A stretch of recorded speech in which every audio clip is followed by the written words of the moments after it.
So to add the DNS records for Mailtrap on your domain, you go to domain verifications, and in domains you would add the domain in here. I have the free account, so I can only have one domain, but you would click there, then click, and then it will show you the DNS records that you have to add. So I just added them, so they are here. But for example, it gives you the type. There's a lot of CNAME records in here, and then it gives you the name and the value. So the name is what goes here, is what goes before your domain name, and then the value is what goes here, what it resolves to.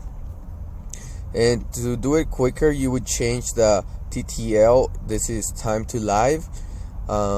If you have GoDaddy, I know they can only do like 600 minutes, which is 10 minutes, or 600 seconds, which is 10 minutes.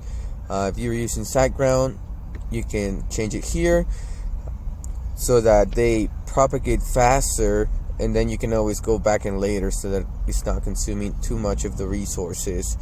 But you would do that for all of them. So this would be the same thing. You would add it here.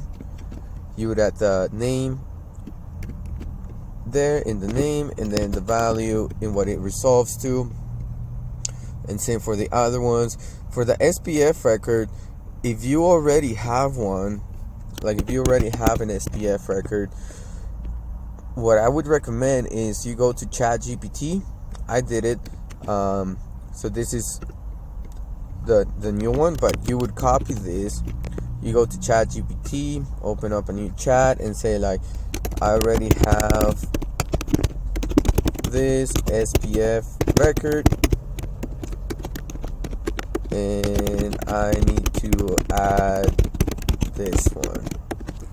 And then you would copy this one, or this one right here, and I know it's gonna tell me to duplicate, so let's see.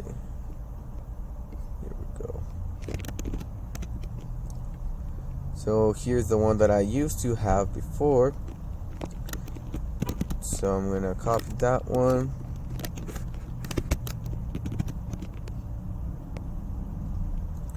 And I need to add, let me see. I need to mix this already existing. Yep, that one. So you would just type in that on the chat, and it's gonna tell you a few things, and then it's just gonna do it for you. So you can just copy this, copy that, and then you would enter that for your SPF record. That's the only one that's gonna be a little bit tricky, but then all the other ones are the same thing. For the text record, this is the only one, or this and the SPF record are the only ones that are different. You would choose text, and then if you don't already have an SPF record, then you would just copy this. You can leave this empty for root domain, or I know some of them add an @ symbol, and then you would add the record in there. For the DMARC, again, this is the name, so you would add that here, and then you would copy the value and enter it there. And again, you can set the time to live for as low as possible so that it propagates quicker and you get verified quicker.